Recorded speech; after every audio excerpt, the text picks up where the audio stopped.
Imaginez un instant que tout ce que vous voyez, touchez, entendez et ressentez ne soit qu'une projection, une construction délicatement tissée, non pas de fils ou de pixels, mais de lois qui échappent à la perception commune. Imaginez que le sol sous vos pieds, la texture de l'air autour de vous, et même le son qui caresse vos oreilles en ce moment, n'existe pas de la façon dont vous le pensez. Pendant des siècles, l'humanité a cru en ses sens comme thermomètre de la réalité. Mais la science, et en particulier la physique moderne, a commencé à montrer que la confiance que nous plaçons dans la matière, l'espace et le temps pourrait n'être qu'un pari fragile. Non pas parce que le monde serait un mensonge, mais parce que la manière dont il se révèle à nous pourrait n'être qu'une version parmi d'autres, une version réduite, codée, une sorte d'ombre de ce qui est réellement là, au-delà de notre regard. Depuis l'Antiquité, les philosophes doutaient déjà des sens. Platon, par exemple, nous a légué la fameuse allégorie de la caverne, dans laquelle des humains enchaînés voient des ombres projetées sur la paroi et croient que c'est la réalité. Mais en vérité, ces formes sombres ne sont que des reflets, des simulacres, de pâles images de la vérité. Des siècles plus tard, avec l'avancée de la science, cette métaphore prit de nouveaux contours. La physique classique, guidée par Newton, présentait un monde ordonné, mécanique, régi par des lois fixes. Tout paraissait solide, prévisible. Mais cette certitude commença à s'effriter au début du XXe siècle, lorsque la mécanique quantique révéla que l'univers est profondément incertain, instable et même interactif. Un univers où les particules peuvent exister en deux lieux à la fois, où le simple acte d'observer modifie le comportement de la matière, et où le temps et l'espace ne sont peut-être pas aussi absolus que nous l'imaginions. Cette rupture de paradigme sema le doute. Si les briques fondamentales de la réalité sont si étranges, peut-être que la réalité elle-même n'est qu'une apparence, une illusion utile, comme l'interface d'un ordinateur qui masque la complexité du code. Cette métaphore fut explorée par des penseurs comme Carl Sagan, Richard Feynman et plus récemment, Leonard Susskind, l'un des pères de la théorie de l'hologramme. L'idée que l'univers entier, avec ses galaxies, ses planètes, ses pensées et nos corps, puisse être une projection tridimensionnelle d'informations codées sur une surface bidimensionnelle, paraît absurde au premier abord. Mais comme vous allez le découvrir au fil de ce voyage, cette hypothèse est non seulement prise au sérieux par des physiciens théoriciens de renom, mais elle est également soutenue par des équations profondes et des expériences en cours. Respirez profondément. Laissez votre esprit s'ouvrir. Il n'est pas nécessaire de tout comprendre ni de résoudre l'énigme maintenant. Tout ce que vous devez faire, c'est laisser les mots glisser doucement, comme des vagues qui se défont sur le sable. Qu'est-ce qui est réel? Que signifie exister? Et si tout cela n'était qu'une simulation? Un reflet? Un hologramme? Ce voyage vous conduira à travers des trous noirs, des particules quantiques, des projections mathématiques et des paradoxes. Mais pour l'instant, tout ce qui compte, c'est la question. Le doute qui résonne dans le silence du cosmos. Parce que parfois, l'univers commence à se révéler exactement quand nous cessons d'essayer de l'agripper et que nous nous contentons d'écouter. Bien avant que la science moderne n'émerge avec ses télescopes, ses accélérateurs de particules et ses formules complexes, l'être humain observait déjà le monde avec un regard curieux et inquiet. Les anciens philosophes de la Grèce cherchaient à comprendre la nature des choses, non pas avec des instruments, mais avec la pensée. Platon croyait que le monde perçu par les sens n'était qu'un reflet imparfait d'une réalité supérieure, immuable et invisible, le monde des idées. Pour lui, ce que nous touchons, voyons et sentons n'étaient que des ombres, comme les images projetées sur le mur d'une caverne éclairée par un feu. Et nous, les humains, serions comme des prisonniers enchaînés, incapables de voir ce qui se trouve hors de la caverne, la vérité essentielle. Cette vision philosophique traversa les siècles. Même sans expérience, elle faisait écho à une intuition qui résonne encore aujourd'hui, celle que la réalité pourrait être une apparence, une couche superficielle. Quand Galilée pointa sa lunette vers le ciel et vit des cratères sur la Lune, et quand Newton expliqua la gravité avec précision mathématique, le monde commença à sembler plus contrôlable, plus prévisible. La matière, autrefois mystère divin, devint quelque chose qui obéissait à des lois claires, mesurables. Un univers machine où tout pouvait être expliqué par le mouvement et la force. Mais au fond, même ces lois ne touchaient pas l'essence. Et la question de Platon, qu'est-ce qui était réel, continuait à vibrer. Puis vint Einstein, un homme qui, avec son esprit inquiet, reformula notre idée de l'espace et du temps. Dans sa théorie de la relativité, temps et espace cessèrent d'être des entités séparées, absolues, fixes. Ils devinrent des tissus malléables, qui se courbent et se dilatent. La gravité n'était plus une force invisible entre objets, c'était la courbure même de l'espace-temps, déformée par la masse. C'était comme si la scène de l'univers n'était pas rigide, mais un voile ondulant. Et cette découverte nous poussa encore plus loin hors de la caverne platonicienne, révélant que le sol sous nos pieds peut être en mouvement constant, silencieux et invisible. Mais même Einstein, avec toute sa génialité, ne put échapper au mystère. Sa physique n'expliquait pas le comportement du monde à l'échelle microscopique. Le monde des atomes, des électrons, des quarks, obéissait à des règles complètement différentes, régies par l'incertitude, la probabilité, le hasard. Un monde où mesurer, c'est modifier, où regarder, c'est créer. Et c'est dans cet espace entre le visible et l'invisible, entre le macro et le micro, que les théories commencèrent à s'entrelacer. Les anciens parlaient d'illusion, d'ombre. Les modernes parlaient de relativité, d'énergie, de champ. Et peu à peu, un nouveau soupçon émergeait. Peut-être que réalité, matière, temps et espace ne sont que des constructions. Non pas des mensonges, mais des interprétations. Non pas fausses, mais incomplètes. En fermant les yeux maintenant, vous n'abandonnez pas la réalité. Vous y entrez par un autre chemin. Un chemin où l'univers n'est pas seulement une scène de particules, mais une symphonie de possibilités, une danse de probabilités. Peut-être que Platon avait raison, et Einstein aussi. Peut-être que tous regardaient le même spectacle, mais sous des angles différents. Et peut-être que ce que nous appelons réalité n'est que le reflet de quelque chose de plus grand, de plus profond, de plus subtil, encore au-delà de notre compréhension. Imaginez que tout autour de vous, la chaise sur laquelle vous êtes assis, l'air qui emplit vos poumons, le son qui touche vos oreilles en cet instant, soit fait de particules si petites qu'elles échappent à la vue, au toucher, à la perception commune. Pendant longtemps, on a cru que ces particules étaient comme de minuscules billes, solides, définies. Mais vint la physique quantique, et avec elle, une révolution silencieuse et vertigineuse. Une nouvelle manière de voir le monde. Une manière qui défiait la logique, l'intuition, le bon sens. Une manière qui transforma l'idée de réalité en un mystère encore plus profond. Au début du XXe siècle, en étudiant la lumière et le comportement des électrons, les scientifiques commencèrent à réaliser que ces particules ne se comportaient pas comme des objets ordinaires. Parfois, elles agissaient comme des particules, d'autres fois comme des ondes. Un électron, par exemple, pouvait traverser deux chemins à la fois, ou se trouver en deux endroits distincts sans être réellement dans aucun. Ce phénomène, appelé dualité onde-particule, fut l'un des premiers signes que l'univers microscopique ne suivait pas les mêmes règles que le monde que nous voyons de nos yeux. Et puis surgit la superposition, l'idée qu'une particule peut exister dans plusieurs états à la fois, jusqu'à ce que quelqu'un l'observe. Oui, observer change tout. La simple présence d'un observateur effondre l'onde de probabilité et transforme le peut-être en certitude. Avant la mesure, la particule est une mer de possibles. Après, elle est une position fixe. Cette caractéristique mystérieuse fit naître une question troublante.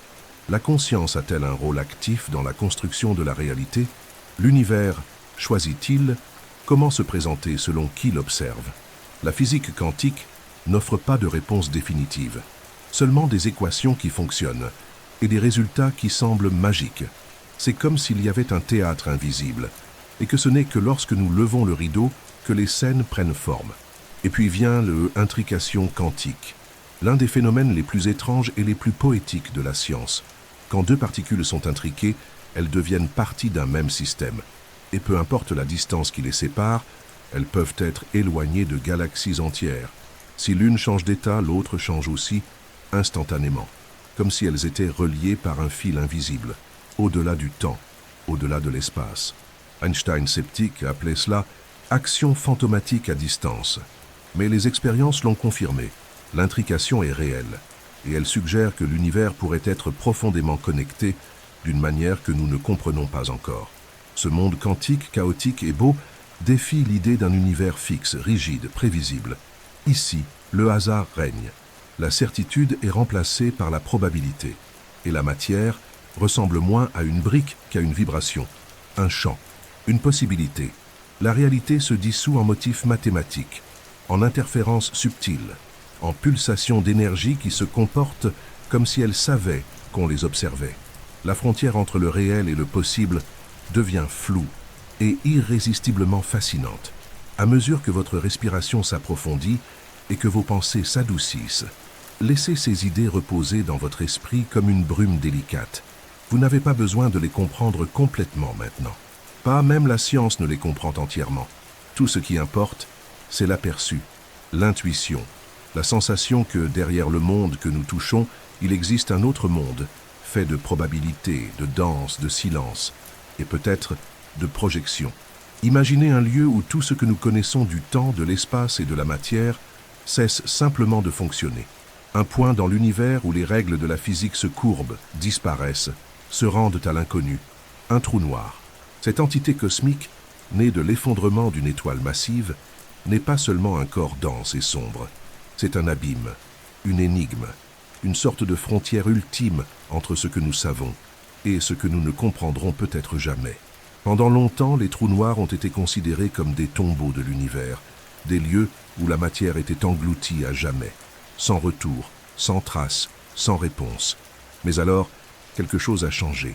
Dans les années 1970, le physicien Stephen Hawking révéla une découverte surprenante.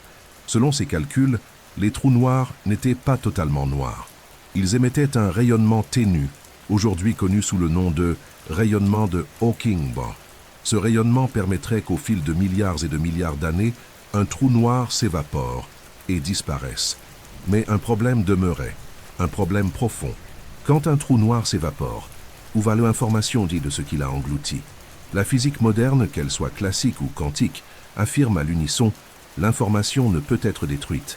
Mais si tout ce qui tombe dans un trou noir se perd à jamais, alors l'information disparaît. Ce dilemme, connu sous le nom de paradoxe de l'information, est devenu l'un des plus grands mystères de la physique théorique. Car il met en conflit direct deux grands piliers du savoir humain. La mécanique quantique, qui exige que l'information soit préservée, et la relativité générale, qui permet qu'elle soit engloutie par une singularité. Et le trou noir, silencieux et lointain, devint la scène de cet affrontement. Un abîme non seulement de matière, mais de logique, de cohérence, de compréhension. De nombreux scientifiques tentèrent de résoudre ce paradoxe.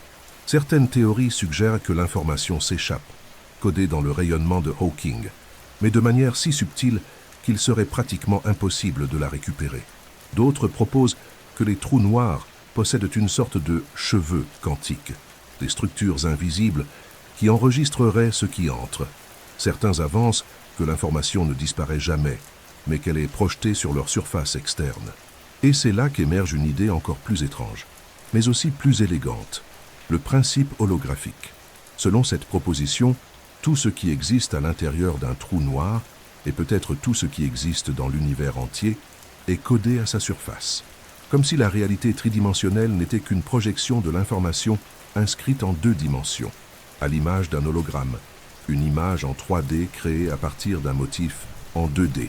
Cette idée, née de la tentative de résoudre le paradoxe de l'information, ouvrait la voie à une nouvelle façon de comprendre le cosmos, une façon où le contenu se trouve dans le contour, où le volume n'est qu'illusion, et où tout ce que nous sommes n'est peut-être qu'une lecture élégante de la bordure de l'univers. Pendant que vous écoutez ces mots, imaginez-vous flottant près d'un trou noir, non pas avec peur, mais en paix. La lumière se courbe autour de vous, le temps ralentit.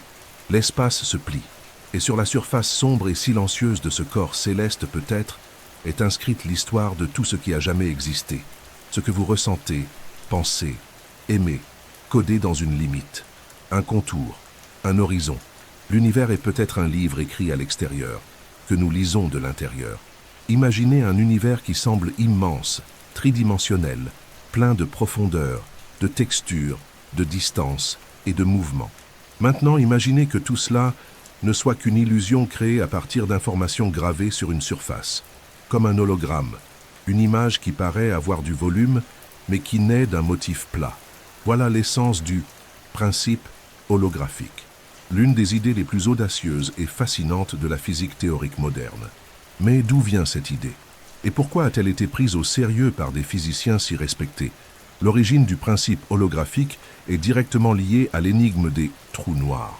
Dans les années 1990, deux physiciens théoriciens, Gerard T. Hooft, aux Pays-Bas, et Leonard Susskind, aux États-Unis, commencèrent à réfléchir profondément au paradoxe de l'information qui semblait se perdre dans les trous noirs. Ils remarquèrent quelque chose d'étrange dans leurs calculs.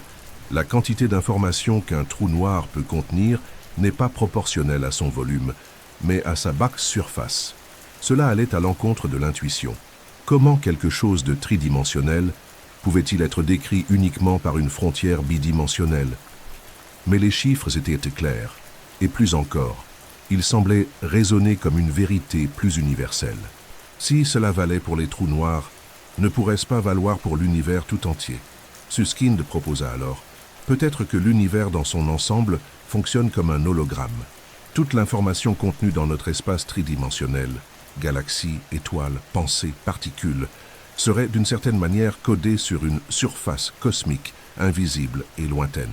Et ce que nous vivons comme réalité, comme volume, comme profondeur, ne serait qu'une projection. Cette proposition n'est pas sortie de nulle part.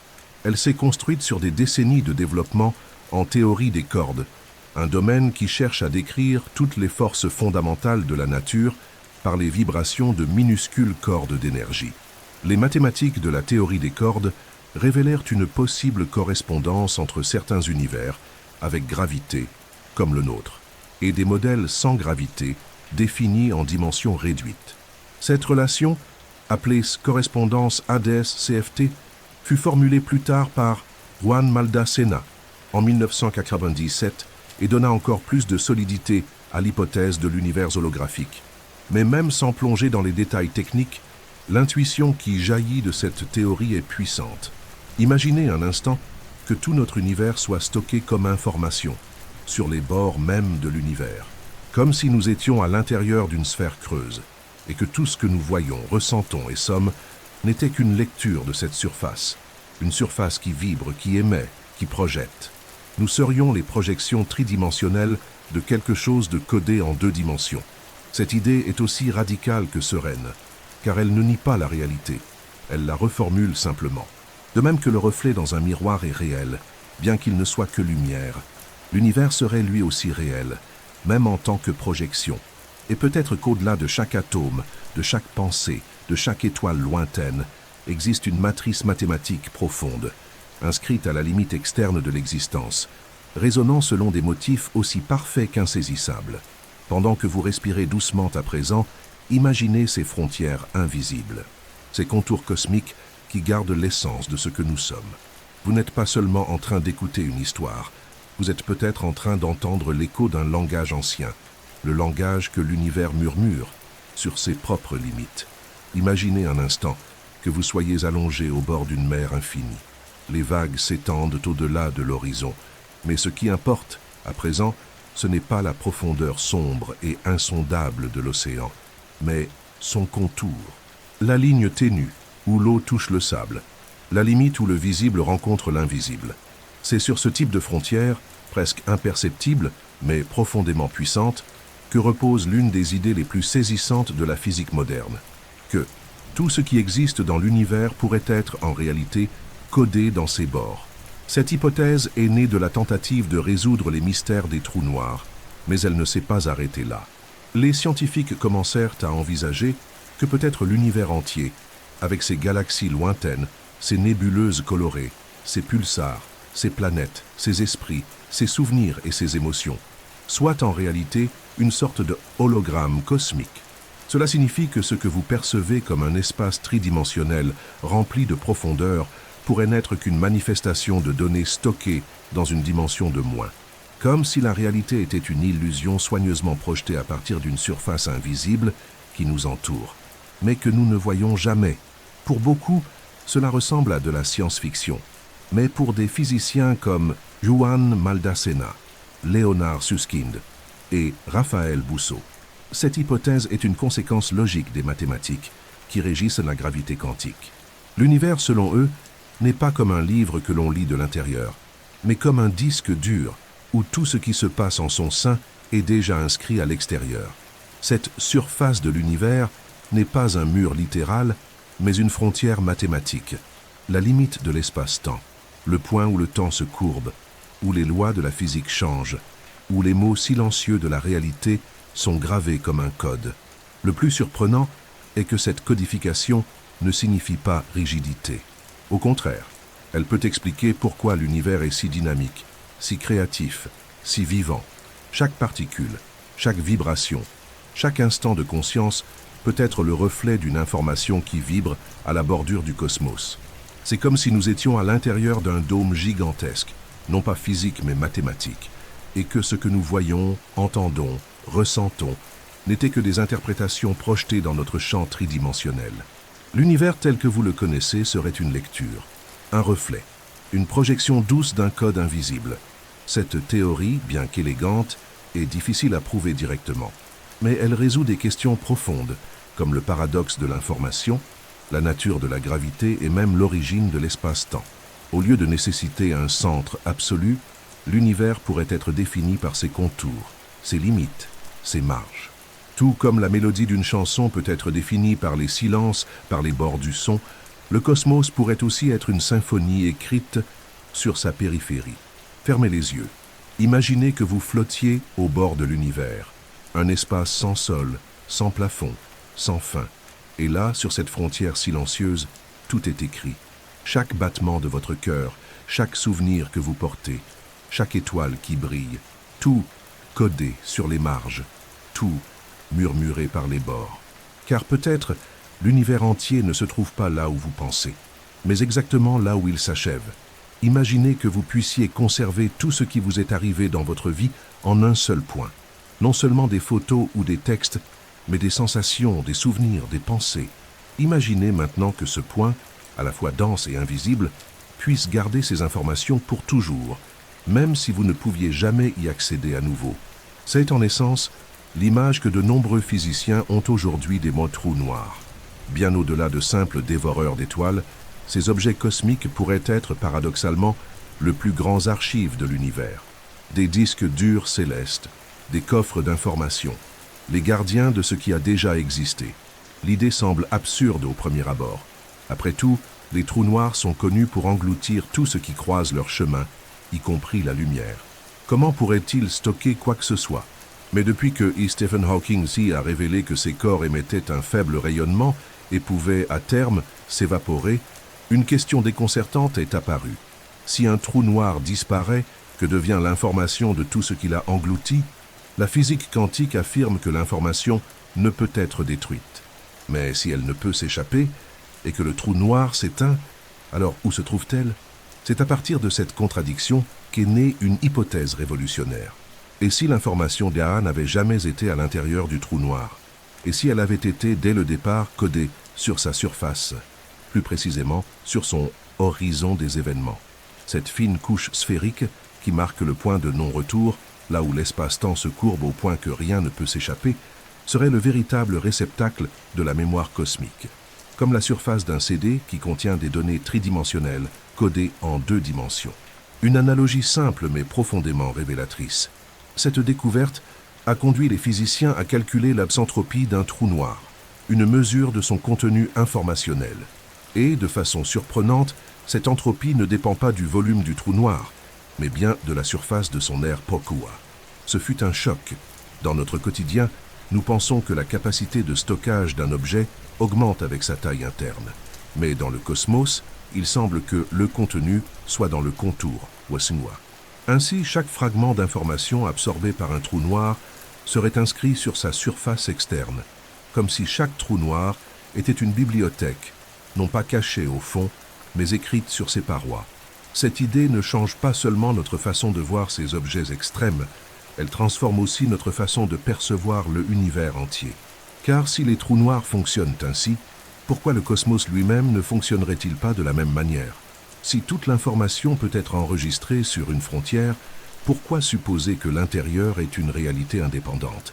Ainsi, les trous noirs cessent d'être des anomalies et deviennent des modèles, des preuves de concept, des miniatures d'un univers où ce que nous voyons n'est qu'une projection, et où ce qui est inscrit se trouve ailleurs. Pendant que vous vous installez, que votre respiration s'accorde avec le rythme paisible de la nuit, imaginez ceci. Chaque étoile engloutie, chaque atome qui disparaît, chaque pulsation de lumière capturée par un trou noir, continue d'exister, non pas comme matière, mais comme information, comme motif, comme une sorte de mémoire imprimée sur la peau de l'espace. L'univers, alors, est plus que mouvement et lumière. Il est enregistrement, il est trace, il est mémoire. Et les trous noirs sont ces boîtes noires, flottant en silence, attendant d'être déchiffrées. Pendant des siècles, les grandes idées de la physique ont vécu sur le papier, les tableaux noirs, les calculs silencieux des nuits blanches. Mais, à un moment donné, toute théorie doit rencontrer le monde réel, le laboratoire, l'expérience, le bruit des instruments. C'est dans cet esprit qu'un groupe de scientifiques aux États-Unis, dirigé par le physicien Craig Hogan, décida de transporter le principe holographique dans le domaine de l'observation directe. Et ainsi naquit le holomètre, une expérience audacieuse installée au Fermilab, l'un des plus grands centres de recherche en physique des particules de la planète, situé dans l'Illinois.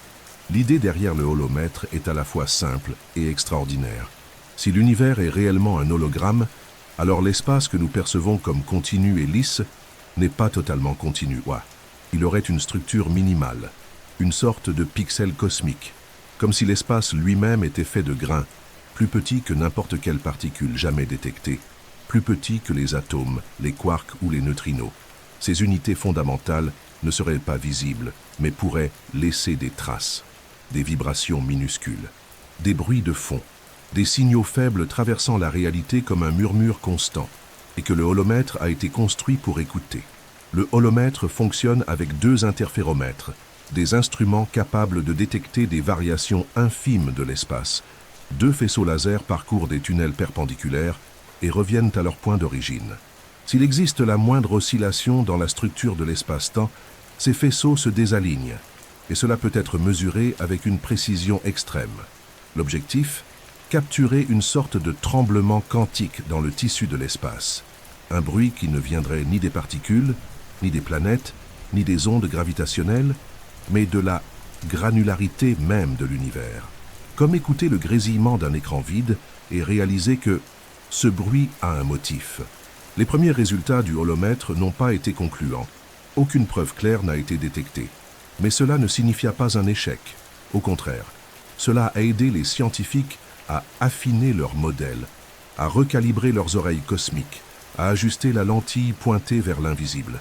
Et surtout, cela a consolidé l'idée que tester le principe holographique est possible, qu'il ne s'agit pas seulement de philosophie ou d'abstraction mathématique, que l'hologramme peut être littéralement une texture du monde. D'autres projets, comme le LIGO, célèbre pour avoir détecté des ondes gravitationnelles, se sont également engagés dans cette quête silencieuse. Car si l'espace oscille comme un chant codé, ces oscillations pourraient se superposer à d'autres vibrations du cosmos. Et peut-être que quelque part entre le bruit de fond, le rayonnement cosmique, l'écho du Big Bang et les pulsations du vide, se cache la signature de l'hologramme, une empreinte digitale inscrite sur les parois invisibles de l'univers. Respirez profondément. Imaginez-vous dans un tunnel sombre, silencieux, où des lasers dansent dans le vide. Imaginez que chaque impulsion de lumière, chaque minuscule déviation, est une question posée au cosmos. Et que même lorsque l'univers ne répond pas avec des mots, il vibre, il pulse, il murmure. Car peut-être, en fin de compte, la réalité est cela, un son très faible que seules les oreilles les plus attentives peuvent entendre. Fermez les yeux un instant. Sentez le temps passer.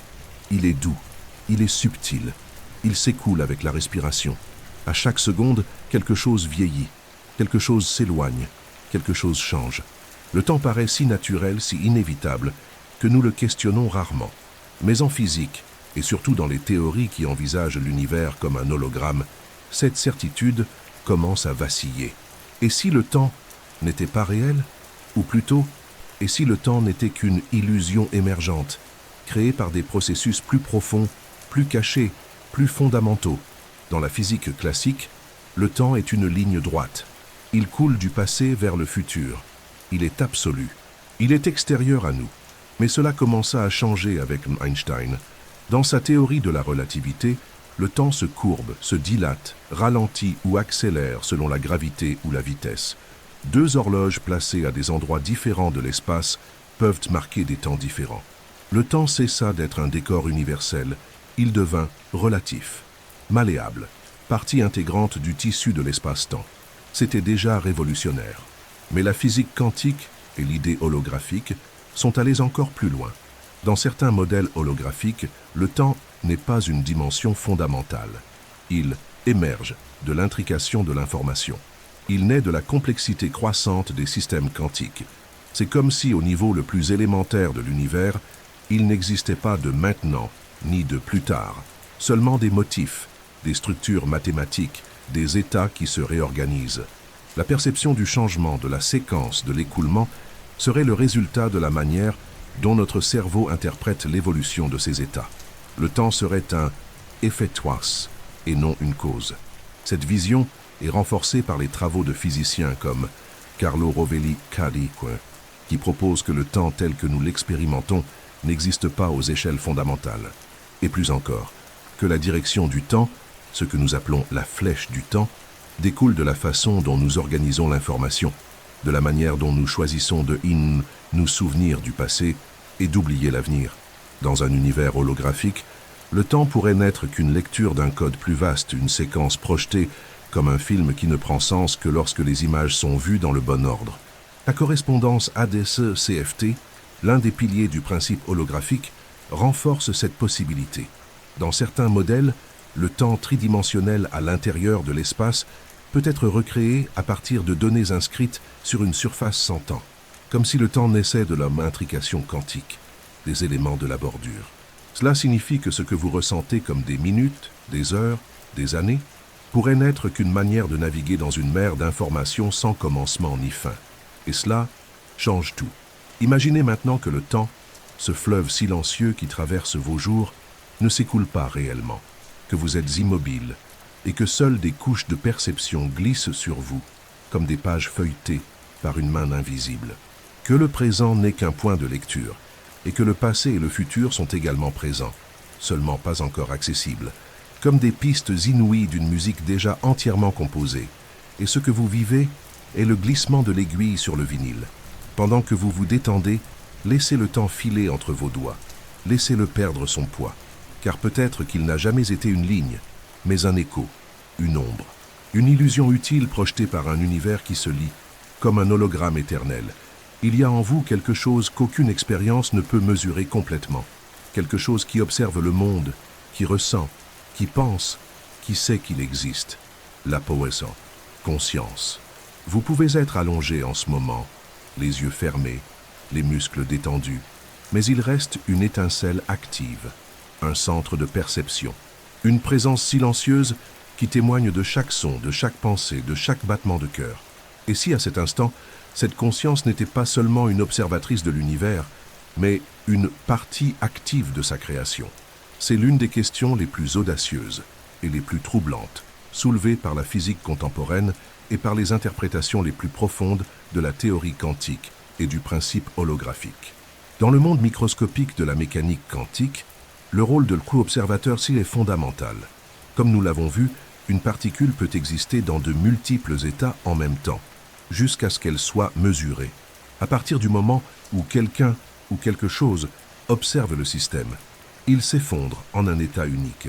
C'est comme si la réalité ne prenait sa forme complète que lorsqu'elle est regardée. Cette idée n'est pas une métaphore. Elle a été testée et confirmée par de nombreuses expériences, comme le célèbre double fente. Et elle pose la question inévitable. L'observateur crée-t-il la réalité qu'il perçoit? Certains physiciens et philosophes, comme John Wheeler B., sont même allés jusqu'à suggérer que l'univers pourrait être un univers participatif, un cosmos où la conscience joue un rôle essentiel dans la construction du réel, non pas comme une force mystique, mais comme une conséquence logique de l'interaction entre l'observateur et le système observé. Dans un univers holographique, cette notion peut aller encore plus loin. Car si ce que nous voyons est une projection, qui décode cette projection? Où est le projecteur? Et si l'esprit ou quelque chose en lui était le mécanisme même de lecture de l'hologramme. Autrement dit, la conscience ne serait pas seulement spectatrice, elle serait traductrice. La lentille, le filtre, l'interprète du code. L'univers serait comme un hologramme silencieux, jusqu'à ce que quelqu'un, de l'intérieur, commence à l'observer. La réalité alors prendrait forme au fur et à mesure qu'elle est observée, parcourue, interrogée. Cela ne signifie pas que tout est subjectif ou inventé, mais que la manière dont la réalité se manifeste pourrait dépendre de l'interaction avec l'esprit qui la contemple. Certaines interprétations quantiques, comme celle de von Neumann ou celle du collapsus conscient, suggèrent qu'il n'existe pas de réalité objective sans observateur.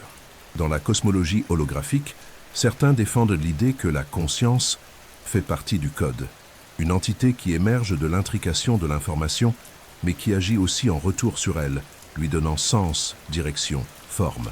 Tout comme l'image de l'hologramme n'apparaît que lorsqu'une lumière frappe le motif bidimensionnel, l'univers ne prendrait sa forme tridimensionnelle que traversé par la lumière de la conscience. Respirez profondément. Laissez cette idée flotter en vous. Peut-être que la réalité est une scène et que vous êtes à la fois spectateur et auteur. Peut-être que tout ce que vous vivez est une conversation entre un code et un esprit, un appel et une réponse, un motif projeté et un regard qui l'interprète.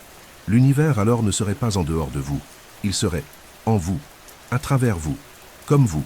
Vous n'êtes pas seulement en train d'écouter un texte, vous êtes peut-être en train de naviguer sur une surface invisible, en décodant la structure du cosmos avec les yeux de l'âme.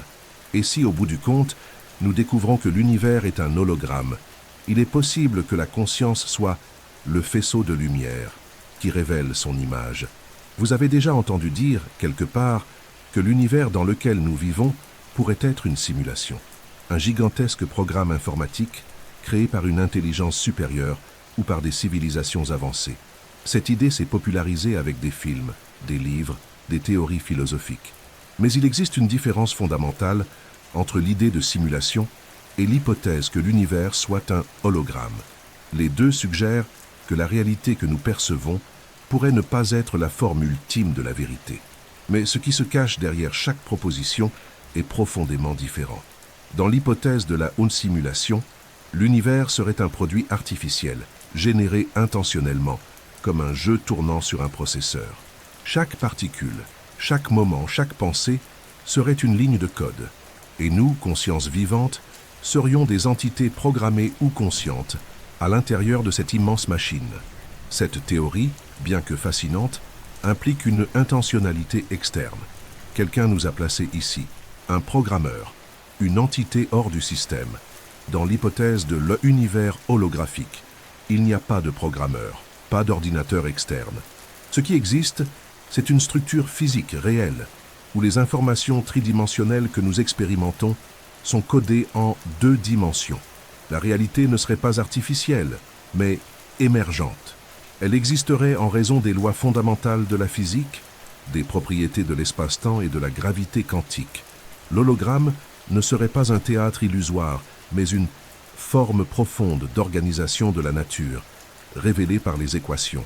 Une autre différence fondamentale réside dans la relation entre dimension et intention.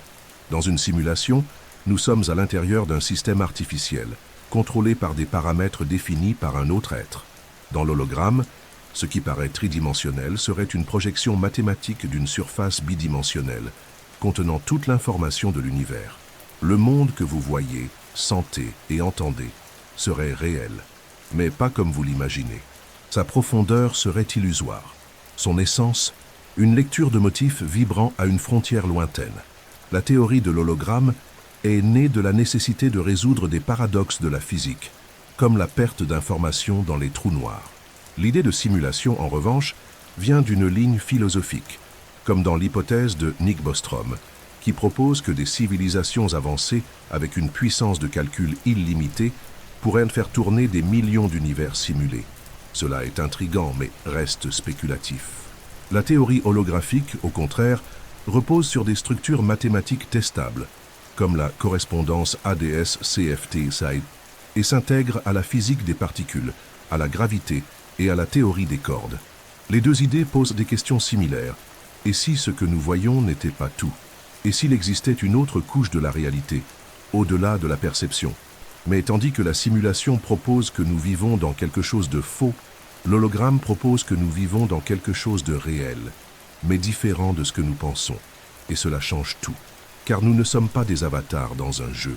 Nous faisons partie d'une projection cosmique naturelle, peut-être nécessaire, peut-être inévitable. Respirez profondément.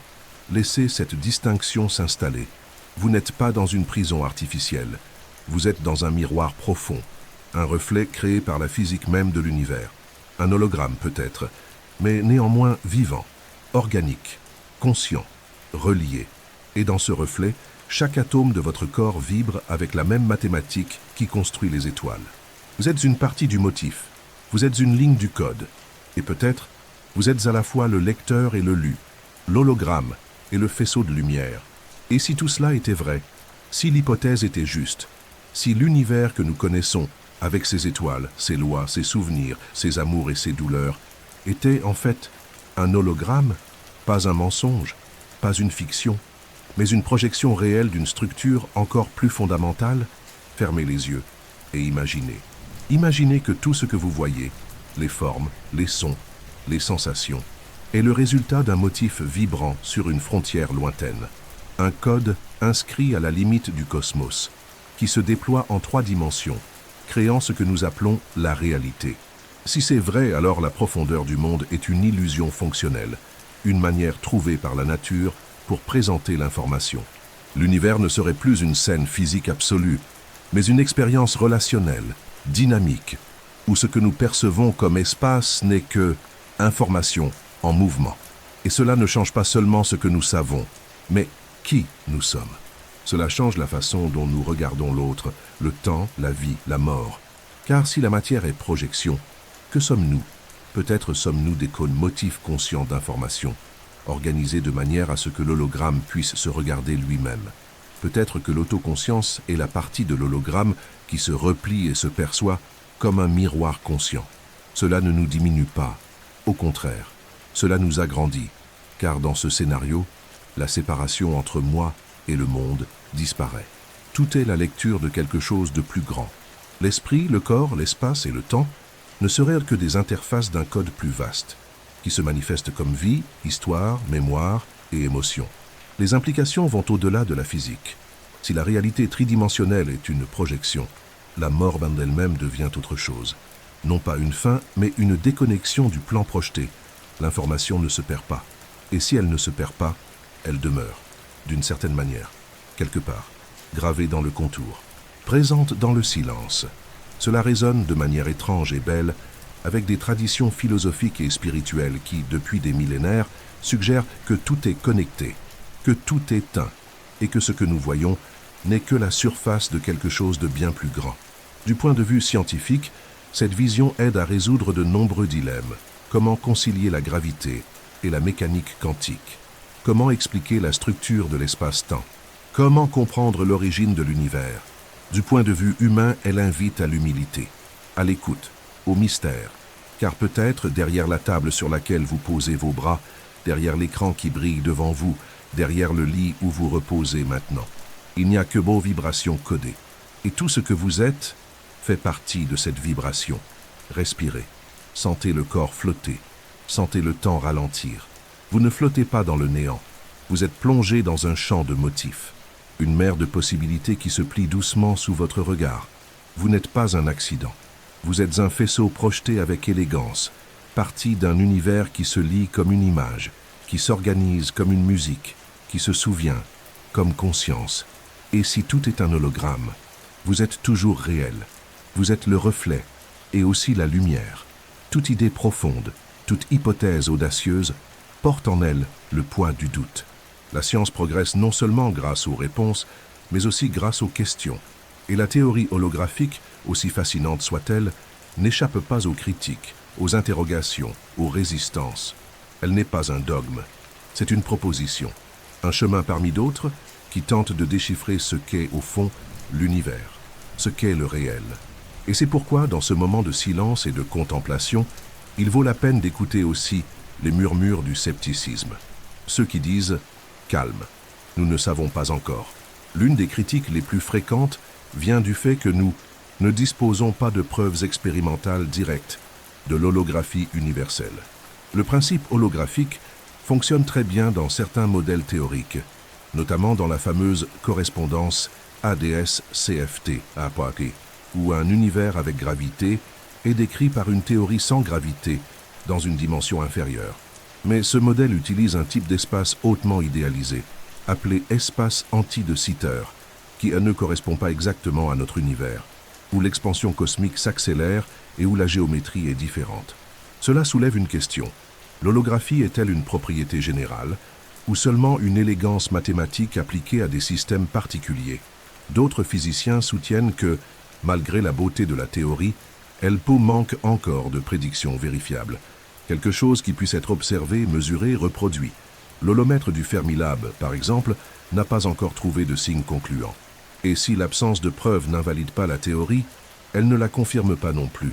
La physique, au bout du compte, doit dialoguer avec le réel. Elle doit confronter la théorie au monde. Et beaucoup de chercheurs préviennent, pour l'instant, la théorie holographique reste une structure conceptuelle, non un modèle expérimental validé. Certains questionnent aussi le usage excessif des analogies mathématiques. Le fait que quelque chose ressemble à un hologramme ou que certains calculs fonctionnent dans des dimensions réduites ne signifie pas nécessairement que l'univers est un hologramme. Cela peut n'être qu'un moyen pratique et efficace de calculer, d'organiser la pensée, de traiter des systèmes complexes.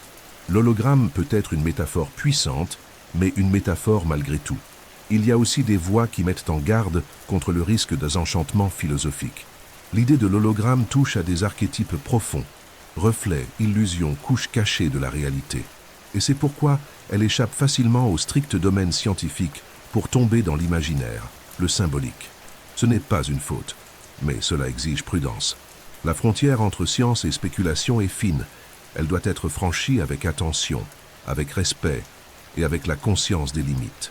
Mais peut-être que la critique la plus honnête est la plus simple. Nous ne savons pas encore.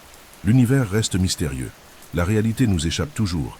L'espace, le temps, l'information, tout cela demeure voilé. Et toute théorie, aussi belle soit-elle, n'est qu'un pas, un mouvement, une hypothèse en construction. Le doute dans ce contexte n'est pas un problème, c'est une boussole. Un rappel que le cheminement de l'esprit est aussi important que les paysages qu'il découvre. Respirez profondément. Laissez ces critiques reposer aux côtés des idées, sans conflit, sans hâte, car la science n'est pas une croyance, c'est une quête. Et dans cette quête, le non-savoir est aussi sacré que la révélation.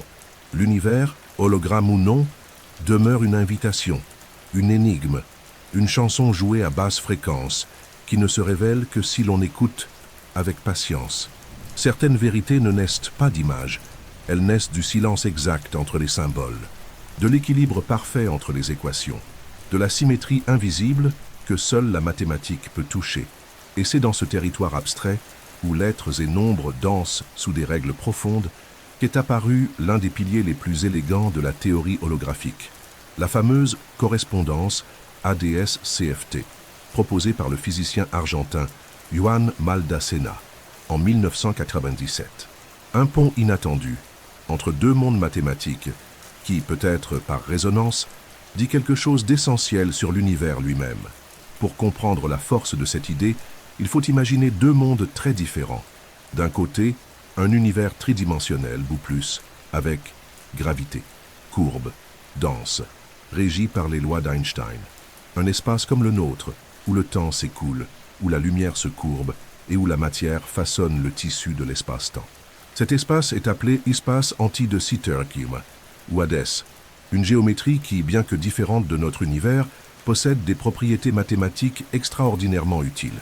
De l'autre côté du pont, nous avons un univers complètement distinct, une théorie des champs quantiques, sans gravité, plane, bidimensionnelle, appelée CFT.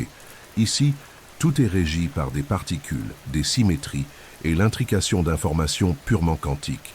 Ce que Maldacena a démontré de manière brillante, c'est que ces deux mondes, si différents en apparence, sont mathématiquement équivalents. Tout ce qui se passe dans l'espace tridimensionnel avec gravité, ADS, peut être décrit parfaitement par une théorie quantique sans gravité, à la frontière de cet espace, CFT. Cette correspondance est si précise, si profonde, que chaque particule, chaque force, chaque événement d'un côté possède un miroir parfait de l'autre côté, comme si l'intérieur de l'univers n'était qu'une conséquence des données stockées sur sa frontière, comme si le tout n'était qu'un reflet de la bordure. C'est là l'essence de l'hologramme. Et la correspondance Hades-CFT n'est pas seulement une belle métaphore, c'est un mécanisme mathématique qui fonctionne, qui résout des équations, qui relie les trous noirs au réseau quantique, qui transforme la gravité en géométrie de l'information, et qui pour cette raison est considéré par beaucoup comme la preuve la plus concrète que l'univers pourrait réellement être holographique. Malgré cela, il existe une limite. L'univers réel n'est pas parfaitement ADS. Notre cosmos semble avoir une géométrie légèrement différente, plus proche de l'espace de Sitter, où l'expansion s'accélère. La correspondance ADS-CFT fonctionne mieux dans des modèles hautement symétriques. Mais elle demeure un modèle théorique d'une valeur inestimable, un laboratoire mathématique où les idées holographiques peuvent être testées, affinées, comprises, comme une maquette parfaite qui nous aide à comprendre l'architecture du réel. Respirer, imaginer deux mondes, l'un au centre, l'autre à la bordure. Chaque vibration du noyau résonne dans la frontière. Chaque motif de la bordure révèle l'intérieur. Ils ne s'opposent pas, ils se reflètent, ils sont identiques, comme vous et le monde, comme le corps et la conscience, comme le silence et le son. Les mathématiques ne sont pas froides, elles sont une musique que l'on n'entend pas, et peut-être que l'univers est la partition de cette chanson invisible. Il y a un moment dans tout voyage de connaissance où le chemin cesse d'être fait de réponses et devient fait de silence. Un moment où l'esprit s'incline, non par faiblesse, mais par révérence. Car plus nous apprenons sur l'univers, plus nous percevons l'étendue de ce que nous ignorons encore. L'hypothèse de l'hologramme est l'une des idées les plus audacieuses jamais conçues, et pourtant, elle repose elle aussi sur le mystère. Elle marche au bord d'abîmes de doute. Elle touche aux frontières de ce qu'il est possible de penser. Même avec toute la mathématique élégante, même avec les calculs, les modèles, les expériences, la nature ultime de la réalité nous échappe encore. Qu'est-ce que le temps dans son essence? Qu'est-ce que l'espace lorsqu'il n'y a personne pour le parcourir? Qu'est-ce que la conscience lorsqu'elle n'est pas nommée? Et si l'univers était en vérité une projection, une lecture, une surface vibrante en silence? Qui ou quoi lit cette surface? Il y a des questions qui défient non seulement la science, mais aussi le concept même d'explication. Les scientifiques les plus humbles le savent. Ils marchent les pieds ancrés dans la raison, mais les yeux tournés vers l'infini. Ils savent que la vérité pourrait ne pas être une réponse, mais une présence, une forme d'attention, une écoute qui n'exige pas de son. C'est pourquoi, même si la théorie holographique n'explique pas tout, même si elle n'est qu'une métaphore puissante, ou peut-être l'ébauche d'une vérité future, elle a déjà accompli un rôle essentiel, celui d'élargir notre imagination, de rappeler que la réalité peut être bien plus vaste, plus subtile, plus étrange et plus belle que ce que nous avions supposé. Et si, au bout du compte, nous ne savions jamais avec certitude, ce serait très bien, parce que la science n'a pas besoin de clore le mystère.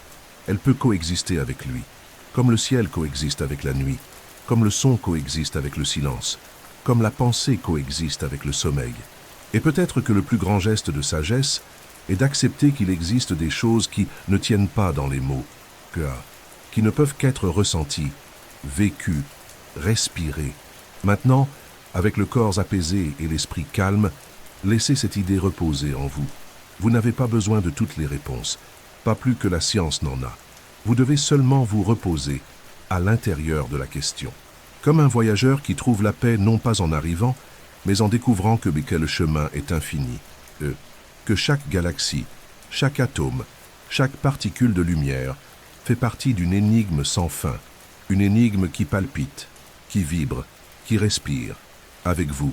Si l'univers est un hologramme, vous êtes une projection, mais aussi le faisceau de lumière. Vous êtes l'image et le reflet, la surface et la profondeur. Et quand les yeux se ferment, quand la pensée se tait, c'est peut-être l'univers lui-même qui commence à rêver.